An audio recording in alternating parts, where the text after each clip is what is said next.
Dans cette vidéo, nous allons voir comment calculer la somme de n termes consécutifs d'une suite arithmétique. Alors prenons un exemple.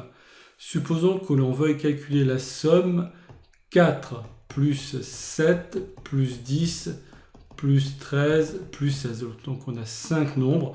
Alors quand on effectue une somme comme ça, les nombres que l'on additionne, on appelle souvent cela des termes. Et en fait, 4 va être le premier terme de la somme, 7 va être le deuxième terme de la somme, 10 le troisième, 13 le quatrième et 5 le cinquième. Donc nous avons 5 nombres dont on veut effectuer la somme. Alors le plus simple c'est de prendre la calculatrice, ou même sans calculatrice. 4 plus 7 ça fait 11, 11 plus 10 ça fait 21, 13 et 16 ça fait 29, 21 plus 29 on va obtenir 50.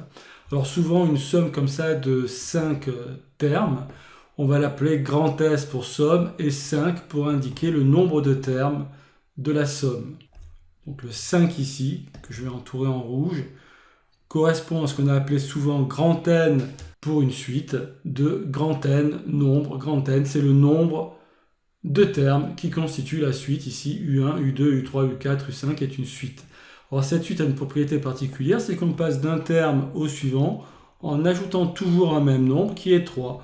Donc cela veut dire que l'on a ici une suite arithmétique. Les nombres 4, 7, 10, 13 et 16 constituent des termes consécutifs d'une suite arithmétique. Quand les termes d'une somme vérifient cette propriété, eh bien on va pouvoir calculer cette somme de façon plus rapide, surtout quand le nombre de termes est très grand. Ici, le nombre de termes est égal à 5, donc on peut directement faire l'addition. Mais on verra des exemples tout à l'heure où le nombre de termes est très grand et donc il est intéressant d'obtenir une formule qui nous permet de calculer cette somme de n termes consécutifs. Alors, supposons que l'on réécrive cette somme S5, mais en partant cette fois du dernier terme. Donc on aurait 16 plus 13 plus 10 plus 7 plus 4. On a encore ici finalement une suite arithmétique, mais on passe d'un terme au suivant, cette fois en enlevant 3. Ajoutons la somme S5 écrite comme ça à la somme S5 écrite comme ça. On va obtenir deux fois la somme S5, puisque je fais la somme de S5 plus S5.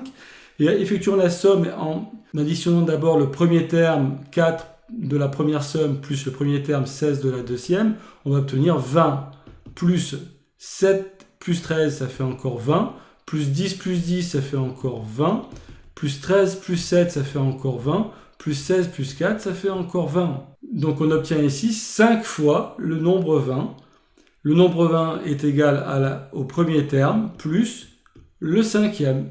Alors c'est tout à fait normal puisqu'on passe de 4 à 16 en ajoutant 3 et de 16 à 13 en enlevant 3. Donc 4 plus 16 va être égal à 7 plus 13, qui va être égal à 10 plus 10, qui va être égal à 13 plus 7, qui va être égal à 16 plus 4.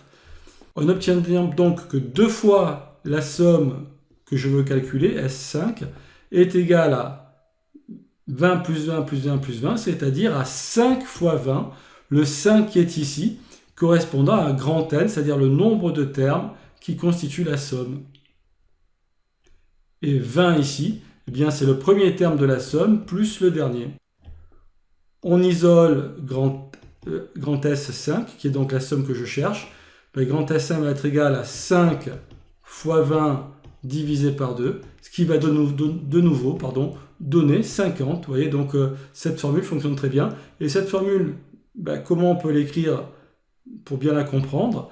On peut écrire que S5 est égal à 5, qui est le nombre de termes, multiplié par 20. 20, c'est en fait le premier terme 4 plus le dernier 16. Donc c'est le premier terme de la suite plus le dernier terme de la suite qui constitue donc les termes que l'on veut additionner, et le tout divisé par 2. Donc on obtient la formule S5 est égal à 5, le nombre de termes, fois le premier terme plus le dernier, U5, divisé par 2. Donc UN est aussi égal à U5.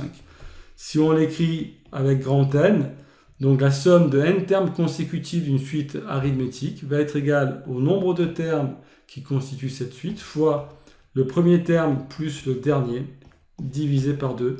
Et c'est bien comme cela que l'on retient cette première formule qui nous donne la somme des termes consécutifs d'une suite arithmétique.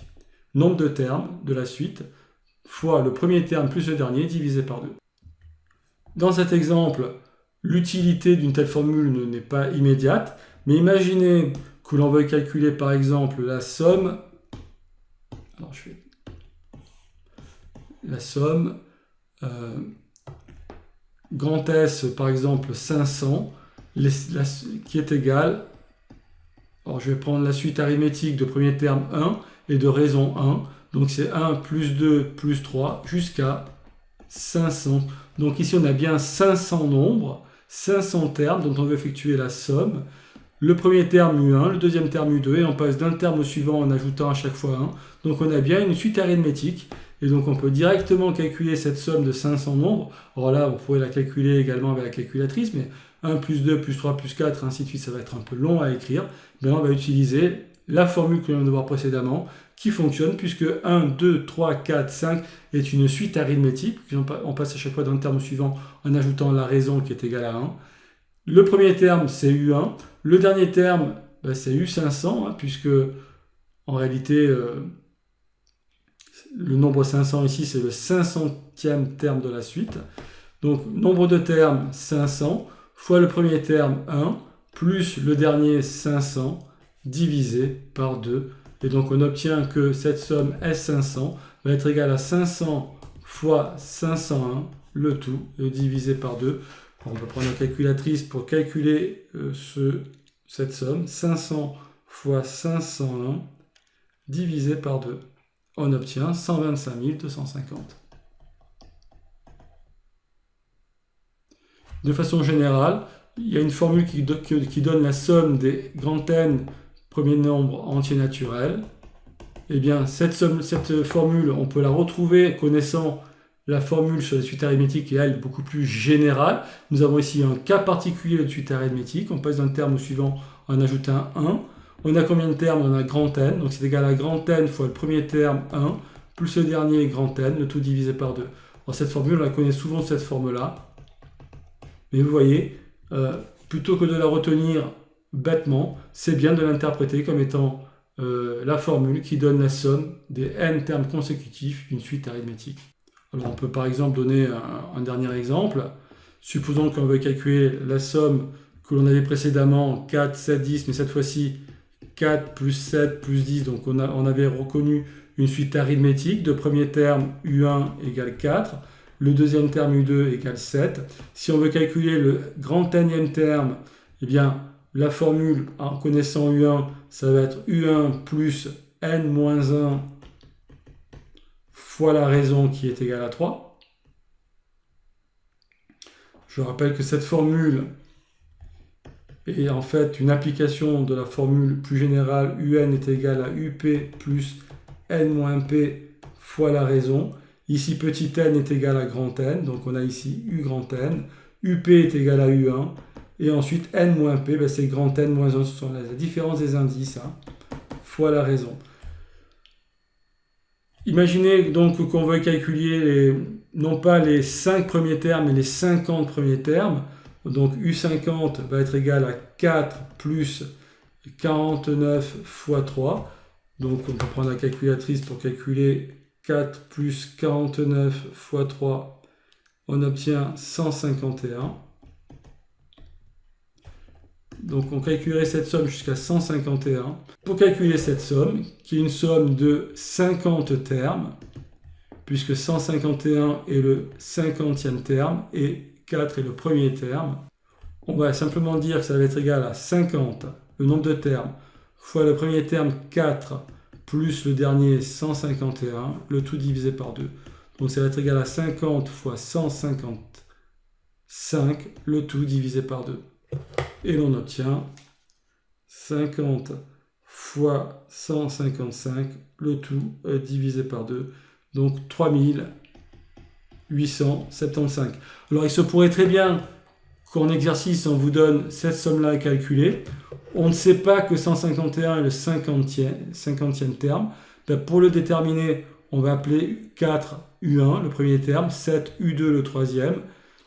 le deuxième, pardon, 7U2 le deuxième et 10U3 le troisième. Et on va considérer que 151 est le grand n-ième terme. Donc ici, on aura bien grand N qui est le nombre de termes de cette somme. Et on va dire que U grand N, on va utiliser la formule U grand N égale U1 plus grand N moins 1 fois la raison. Donc ici, c'est petit r. U grand N, on connaît, c'est 151. U1, on connaît, c'est 4.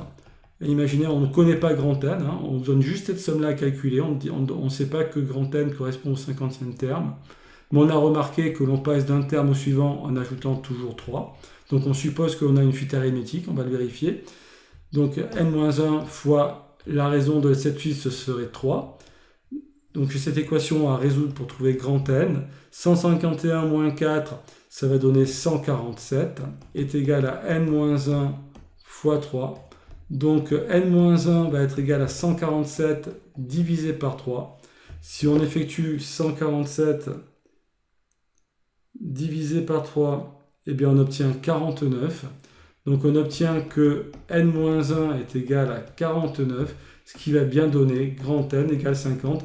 Et vous voyez, en utilisant toujours cette formule très très importante qui caractérise les suites arithmétiques, eh bien on va pouvoir retrouver à partir de cette somme-là quel est le nombre de termes de cette somme et à quoi correspond donc 151.